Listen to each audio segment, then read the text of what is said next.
spiritual leader that I've called Follow the Leader. And you can follow me as I go get the clicker, which I forgot. And in this series, we've noted that there are 4 key leadership roles that have been assigned to men in the Bible. 2 of those roles relate to the church and 2 relate to the home. So we began this month by looking at the 2 roles related to the church, and we talked about the spiritual leadership role assigned to men that we call shepherds or elders. And then we looked at the role of deacons. Last week, Ben presented a lesson for us that addressed the first of the 2 male spiritual leadership roles assigned to the home, and that was the role of a father.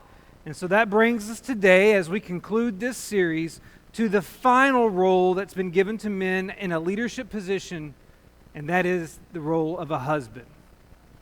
Now, we've spent this time this month focused on male spiritual leadership, not because we want to elevate men to a superior position than women, and we want to undermine the women of the congregation and make them feel inferior to us. That's not the objective at all. If you were with us on that first Sunday, we noted that there is a decline of men in the church. Statistics show that there are less men going to church than there were before.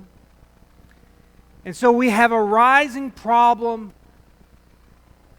when we have these male spiritual leadership roles, but we don't have men to fill them. And it's not just a problem in the context of the church. It can be a problem in the context of the home.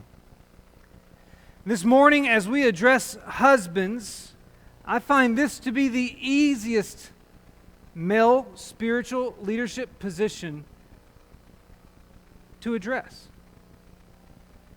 Because very clearly the Bible states that the husband is supposed to be the leader of the family unit in the context of the marriage. It's 1 Corinthians chapter 11 and verse 3, where Paul says the head of a wife is her husband. Now, don't misunderstand that passage. That's not saying that the husband is the domineering type. That's not to say that the husband is supposed to have all control. That's not saying that the husband is greater than the wife. It's saying that just as Christ is the leader of the church, so the husband ought to be the leader in the home. And leading requires us as husbands to do some particular things. But that shouldn't come as a surprise to us, because as husbands, we've become accustomed to honey-do lists, right? How many of you husbands, and raise your hand if you will, how many of you husbands have ever been given a honey-do list? Please raise, oh, that hand went up fast. If you've ever been given a honey-do list, put your hand up. If you currently have a honey-do list, keep your hand up. There we go. We understand the honey-do list. We understand that there are some things our wives are going to ask us to do. We just interpret it differently. See, husbands, we think we can put it off until the last possible second. We have the mentality like this sign here, which says, oh, there. Ladies, if a man says he will fix it, he will. There is no need to remind him every 6 months about it. That's our mentality. But here's the mentality of our wives. They want it done now. And so they approach it like this sign, which says, now don't think of it as a honey-do list. See it more as I really want to sleep in my own bed tonight list. It's 2 completely different mentalities towards honey-do lists. But here's what I want you to understand tonight, or this morning. What I want you to understand is that you have a honey-do list from the Lord as husbands. And you really don't want to put that off. You don't want to put off anything the Lord has told you to do, because you never know when He's going to return. So, this morning, all I want to do is take us to one passage, break it down, and show you some things that the Lord expects you to do as the spiritual leader in your house. And it's going to be the passage of 1 Peter chapter 3 and verse 7, if you'll turn there. We read it a moment ago. And the first thing I want you to understand from this passage is that husbands are to know the Lord's will. Now, when you read this passage, you're not going to immediately grasp where I'm going with this. But look at 1 Peter chapter 3 and verse 7. It begins with the phrase, "Likewise, husbands, live with your wives in an understanding way."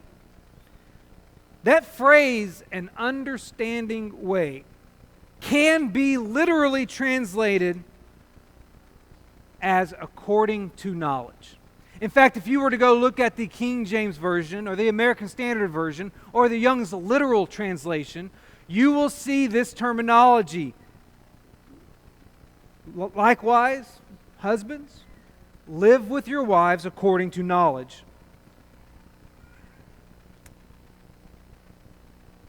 What does that mean? Peter's phrase here lacks any particular clarification. That's why most modern English translations have adapted it to convey the idea that husbands are to be considerate and understanding. And it's certainly not inappropriate to translate this as a reference to consideration and understanding. We'll get to that in a moment. But as some scholars have pointed out, the knowledge that's being suggested here may not be a reference to the husband's familiarity with his wife, but to an understanding of the Lord's will. So the phrase here may indicate, as one author said, that husbands should live together with their wives, informed by the knowledge of God's will of what He demands them to do. It may be that the phrase here is actually saying, husbands, you should live with your wives in such a way that you reflect your familiarity, your awareness, your understanding, and your appreciation of God's will for you. What is God's will for husbands? God's will is for every husband to be the head of his wife. We just mentioned 1 Corinthians chapter 11 verse 3 where that is stated. But it's to be the head of his wife just as Christ is the head of every man. In other words, God wants husbands to provide spiritual headship in the home. He wants husbands to set the spiritual pace of the home. He wants husbands to provide spiritual sustenance for their wives. That's why after Paul said that women should keep silent in the churches, he followed that up with an instruction that said, if there is anything they, a reference to women, desire to learn, let them ask their husbands at home, for it is shameful for a woman to speak in the church. That passage comes from 1 Corinthians chapter 14, verse 34 and 35. And we tend to focus, our liberation-conscious society focuses on the limitations that are placed on women here. And we tend to overlook the responsibility that's placed on husbands there.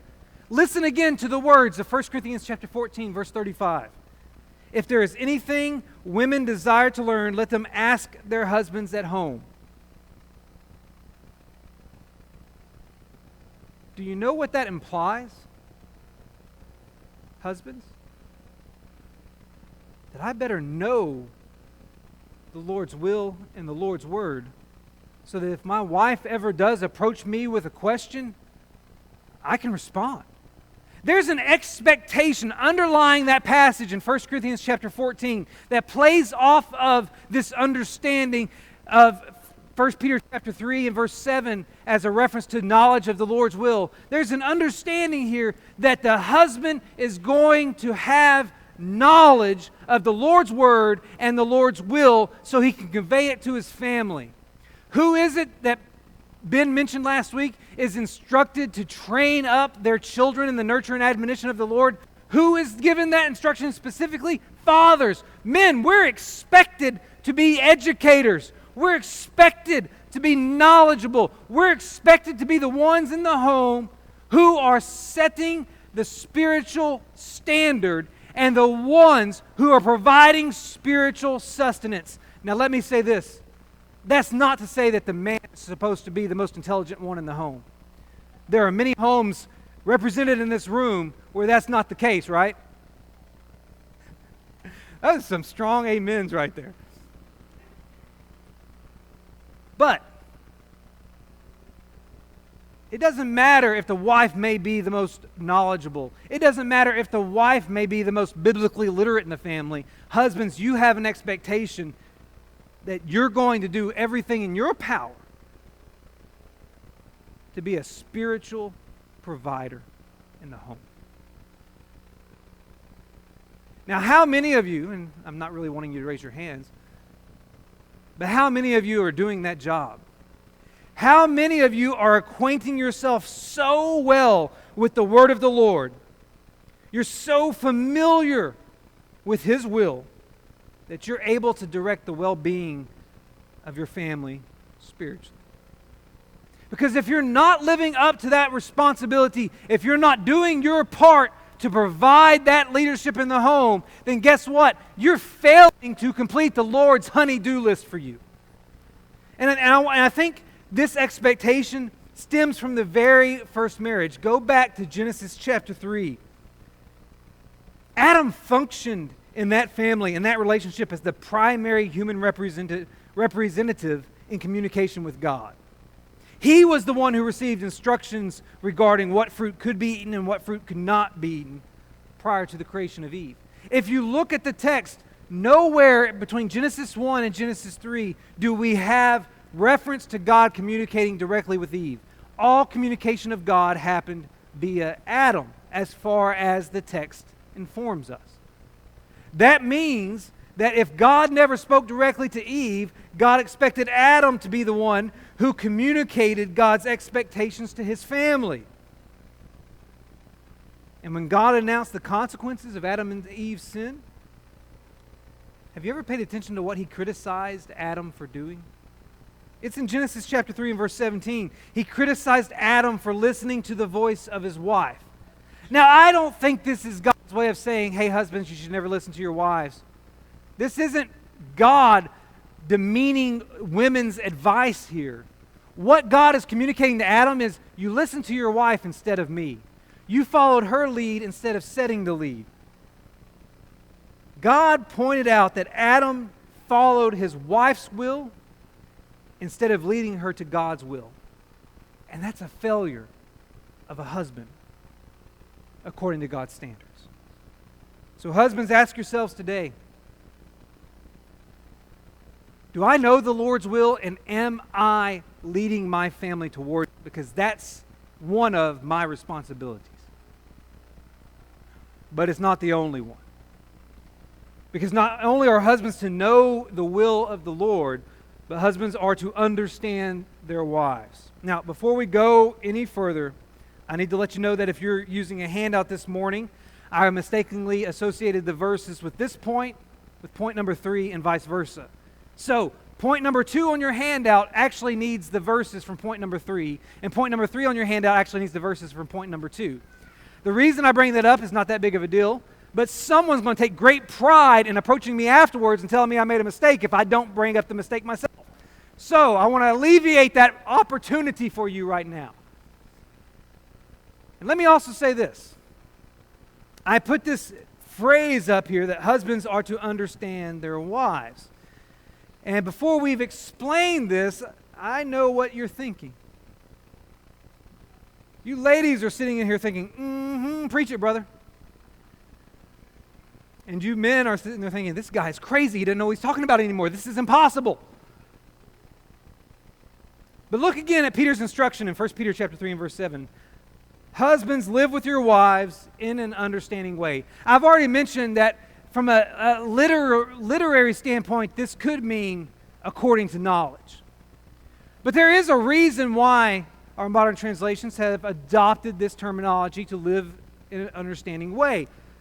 Because it is certainly the case that that's what Peter's referring to. It may just be that Peter is telling husbands to live with their wives in a way in which they're listening to, appreciating, and considering the needs and interests of their spouse.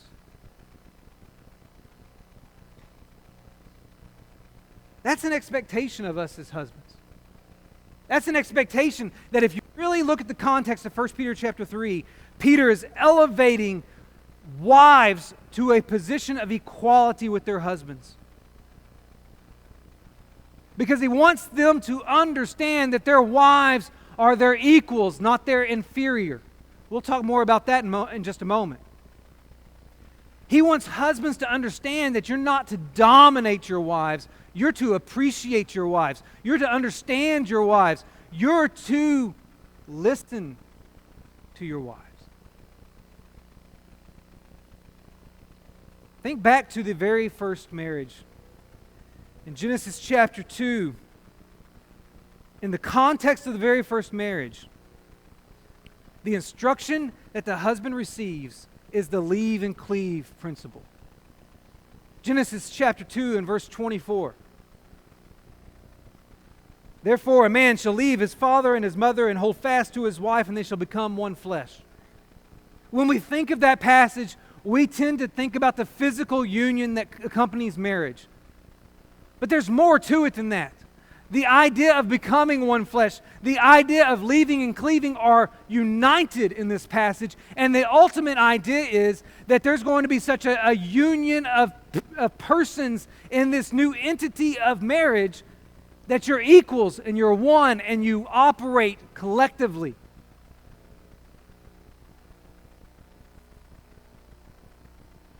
And from the very first marriage onward, there is an expectation that the wife is going to be treated as an equal with the husband.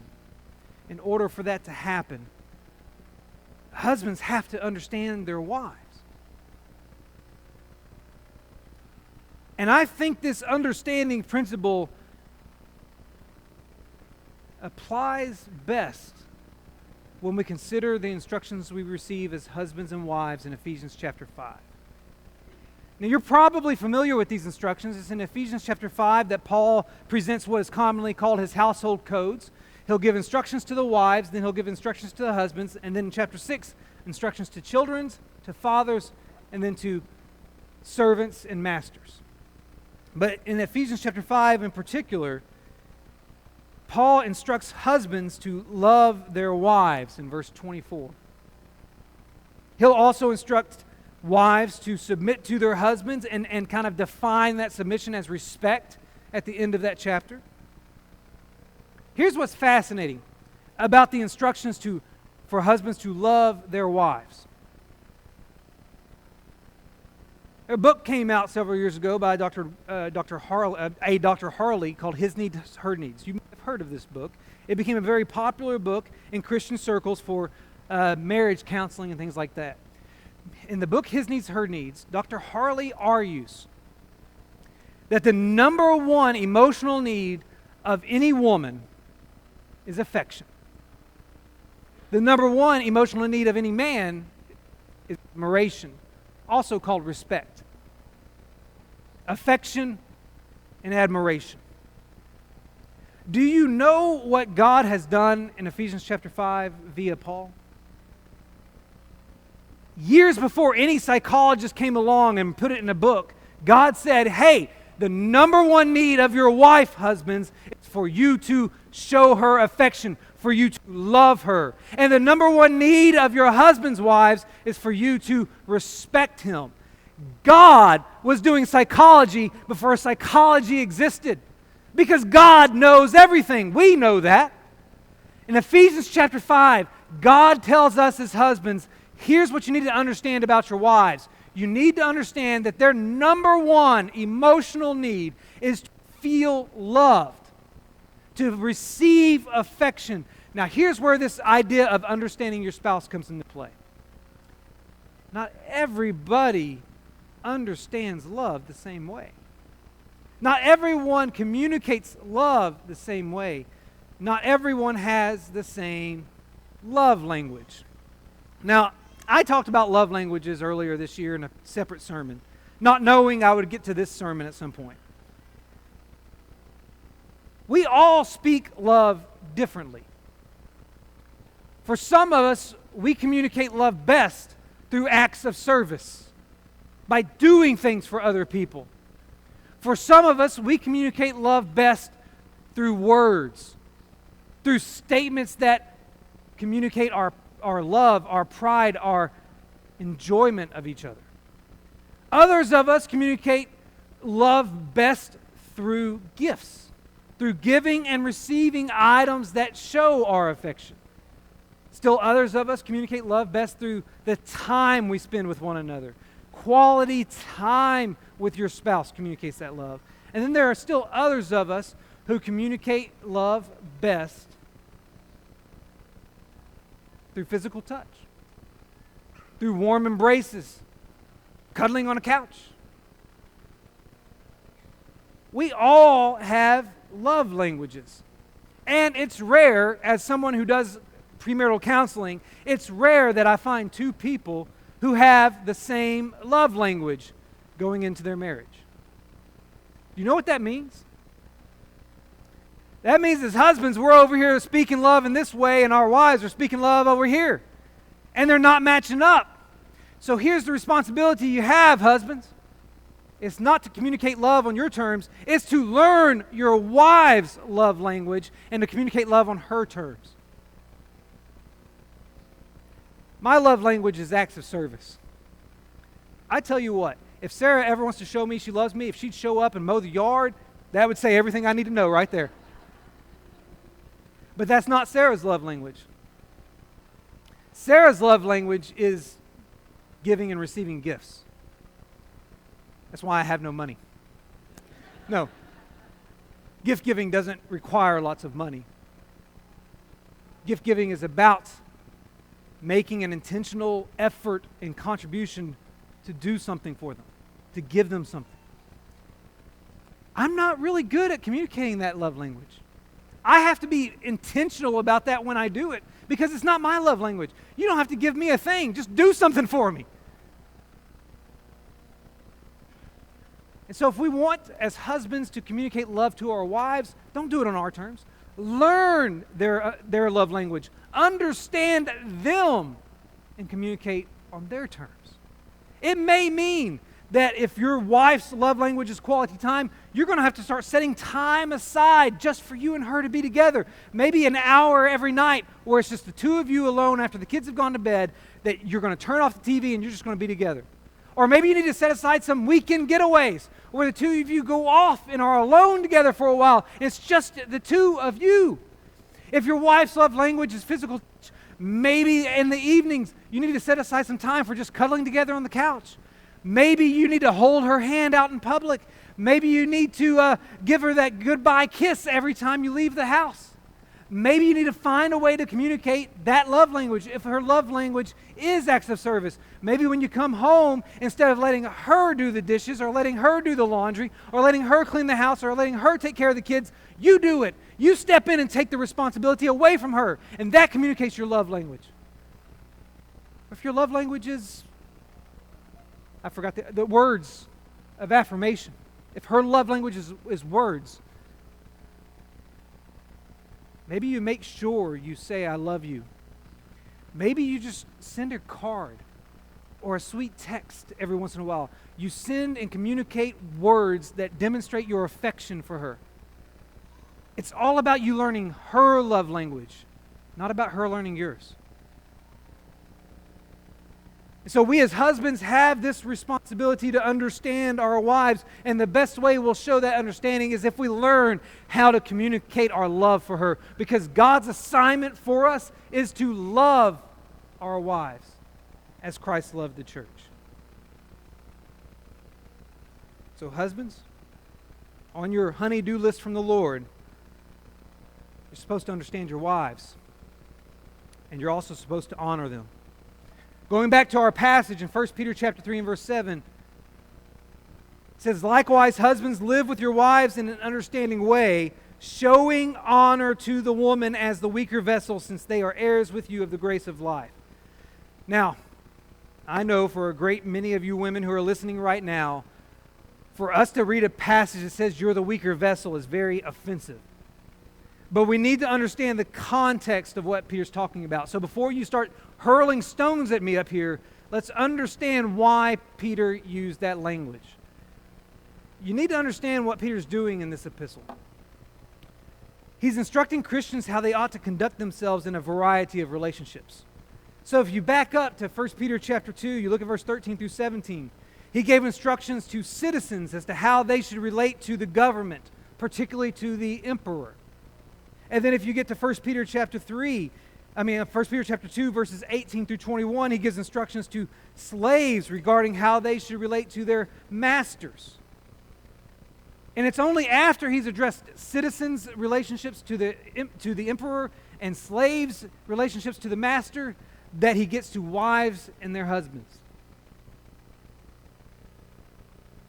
This context is important because throughout these instructions, Peter is focused on the individual who is weaker in the sense of social entitlement and empowerment. Citizens, in comparison to the emperor, are weaker. Slaves, in comparison to the master, are weaker. Wives, in comparison to the husbands, are weaker, socially speaking. And so just as citizens lack authority in relation to the emperor and the servant lacks authority in relation to the master, the wife is weaker in the sense that she lacks authority in relation to the husband, because God said, let every man be the head. And to ensure that his readers didn't misunderstand him as saying that women are inferior to men, Peter made sure to identify them as spiritual equals by referring to them as co-heirs of grace. Did you catch that last part of this passage? After instructing men to show honor to the women as the weaker vessel, he says, since they are heirs with you of the grace of life. Peter refers to them as co-heirs of grace to illustrate that they are equals. He is in effect saying you're both receiving the same level of God's grace, husbands and wives. Therefore, husbands, you are not superior to your wives. But you may live in a society where women are suppressed and therefore treated as inferior, and your responsibility is to honor them. And this expectation goes all the way back to the Garden of Eden. Do you remember what Adam was made from? He was made from dirt. Chapter 2 and verse 7 of Genesis. And what was Eve made out of? Adam's rib, according to Genesis chapter 2 and verse 21. I think that's why boys like to play in the dirt and girls don't. I don't know. But do you think about that? Women are made out of the rib of man. And I think that choice of a bone is significant. The first wife wasn't created from a bone in the first husband's foot so as to symbolize that he has dominance over her. And she wasn't made out of a bone from his head so as to demonstrate her authority over him.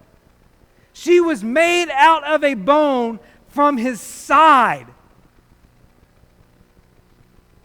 And that symbolizes her role as her husband's companion, helper, and equal.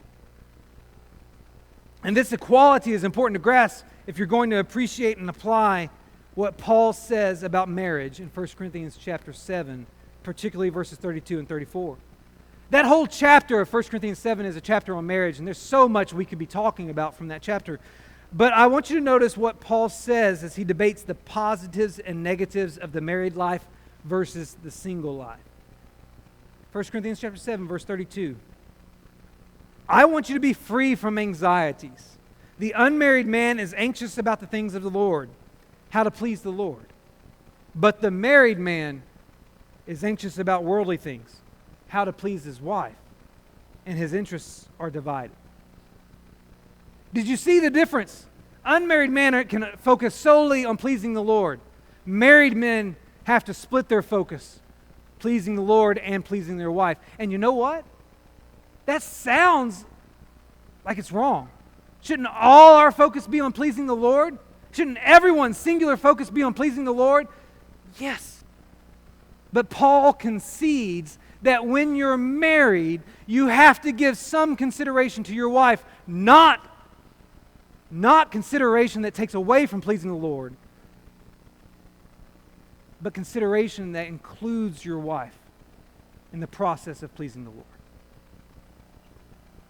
He doesn't say it's wrong to have a focus on pleasing your wife. And he's going to turn around and give the same instructions to wives regarding their husbands. And the whole point is this, that part of my responsibility as a husband is to please my wife, to show her honor through pleasing her. How do you please your spouse? Does it mean you make them happy? Is that the objective? Not entirely. That term translated please means to accommodate oneself to the opinions, desires, and interests of others. So your responsibility as a husband, and a wife for that matter, but since we're talking to husbands today, your responsibility as a husband is to accommodate your spouse's interests and desires. Do you know what that means? That means that marriage is not primarily about my wife meeting my needs. Marriage is about me meeting the needs of my spouse. When it comes to husbands and wives, we are equals in the sense that we have the same responsibility to prioritize each other in the relationship. And as husbands who have been tasked with spiritual headship in the marriage relationship, we should lead by example in this way. And that means accepting the Bible's call for selflessness. Some of us need to start applying some of Jesus' most basic teachings to the marriage relationship. Think about the golden rule where Jesus said, whatever you wish that others would do to you, do also to them. Matthew chapter 7, verse 12. Husbands, have you adopted that mentality in your marriage? Or think about the platinum rule, as one preacher calls it. It's John chapter 13, verse 34, where Jesus said, love one another just as I have loved you. Husbands, have you adopted that mentality and that practice in your marriage? Do you treat your wife the way you want to be treated? And do you love your wife the way that Christ loved you? If you can say yes to those things, then you're doing a great job. But if you can't, if your marriage is more about you than it is about her, if your expectation is that she's going to cater to all your whims and you're never going to cater to hers, then you've got a false perception and you're not holding up your responsibility as a husband. There is a clear expectation in Scripture that we will live in such a way that denies self and exalts others, and that goes for the marriage just as much as it does for the rest of our life. Expecting your wife to cater to your needs violates the scriptural mandate for you to be selfless. So husbands, ask yourselves today if you're fulfilling this part of God's honey-do list for your life. Finally, as I try to wrap this up a little bit quicker, there's one fourth thing we have to do as husbands. We have to protect our wives. Now, I know what some of you are thinking. I'm locked and loaded. I'm protecting my wife. It's not just about that. We need to protect them spiritually. Did you notice why Peter said husbands should honor their wives in 1 Peter chapter 3 and verse 7? If you look back at that passage one last time, you'll see at the conclusion of the verse, the reason he said husbands should honor their wives is so that your prayers may not be hindered. That phrase implies that there are spiritual consequences when you fail to lead. Throughout Scripture, God's refusal to hear and or answer the prayers of some individuals is mentioned. And one of the more popular passages is Psalm chapter 34, verse 15 and 16, where David said, "The eyes of the Lord are toward the righteous, and his ears toward their cry. The face of the Lord is against those who do evil, to cut off the memory of them from the earth." David's words seem to imply that God is attentive to the righteous, but he is inattentive to the unrighteous. And what's so very interesting about that passage is that Peter quoted it just 5 verses after he gave these instructions to husbands. This verse was on his mind when he gave instructions to husbands. And when Peter quoted David, he used it to establish his case for doing what is right, even in the face of persecution, so that your conscience may be clean and Christ may be honored. Peter seems to imply that a failure to observe this dynamic in the home, this husband's leadership dynamic in the home, is equivalent to a failure to obey God. And therefore, it can have a negative impact on one's relationship with God. So Peter's instructions provide a protective function for the family and for the marriage. They warn us of danger we expose ourselves to spiritually when we fail to follow the household codes of the Bible, the instructions that are given to husbands and wives in the Bible. And I want you to think back to the first marriage once again. The first marriage epitomized the failure of spiritual leadership by husbands in the home. Because if you look at Genesis chapter 3 and verse 6, when Eve is tempted to eat of that forbidden fruit, she takes it, she eats, and then she turns and gives it to her husband who was with her. To me, the greatest failure in the Garden of Eden was not the failure of Eve to avoid eating the fruit.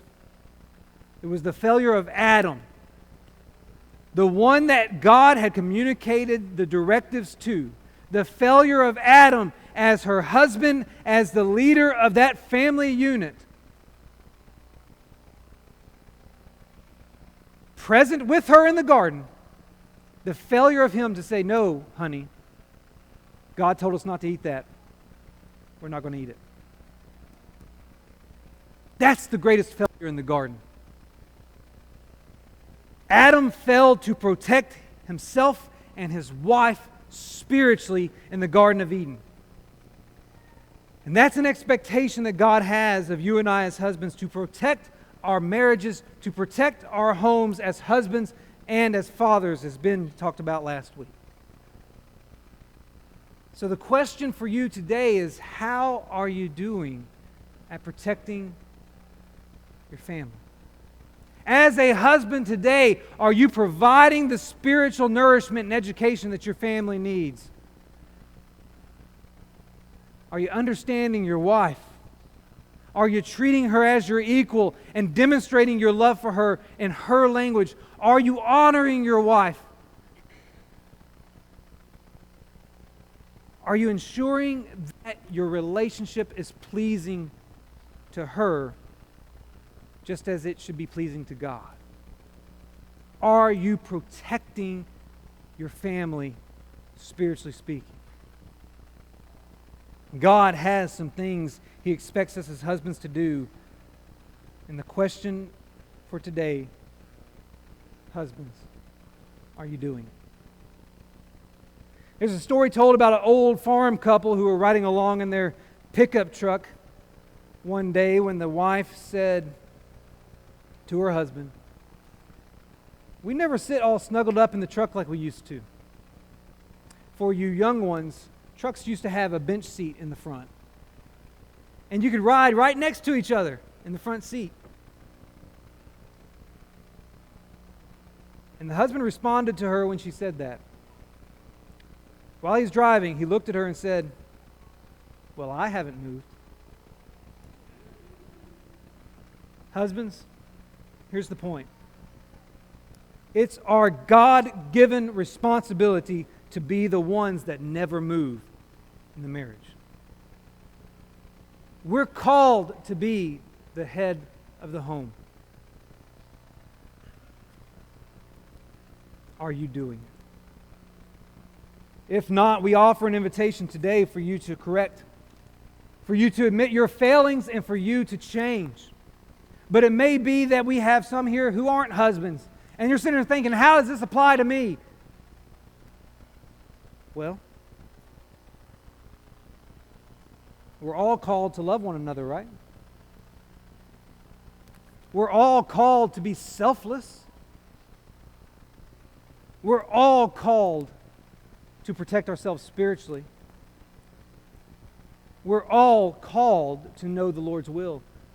So even though I've directed every one of these points specifically towards husbands, they all apply to every one of us. And so if you're here today and you recognize that you have not been living up to the Lord's will in any way, shape, or form, Or if you're here today and you recognize that you haven't treated people the way you should, or if you're here today and you recognize that you're in danger spiritually, then we offer the invitation for you to come and make things right with the Lord. Whether you need to do that by being baptized today so that your sins can be washed away, or whether you need to be restored to the church today. Whatever that need may be, we offer the Lord's invitation at this time so that maybe you'll come while together we stand and sing. I am resolved.